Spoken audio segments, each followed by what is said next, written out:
Mailme 提供本地齊整嘅樓宇成交資訊。登入後喺歷史交易一欄可以查看本港最近出售同出租嘅成交記錄。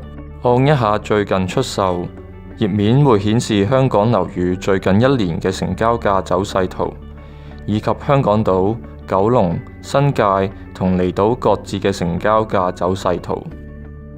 將滑鼠移向走勢圖上，可查看每月嘅平均成交價。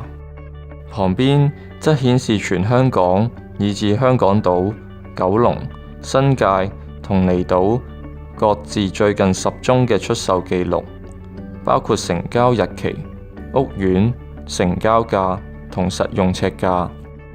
而喺頁面嘅底部，可查閱香港最近一年嘅總成交數量，以及香港島、九龍、新界同離島各自嘅成交數量。按一下最近出租，頁面會顯示香港樓宇最近一年嘅出租宗數，以及香港島、九龍、新界同離島各自嘅出租宗數。將滑鼠移向圖表上，可查看每月嘅成交宗數。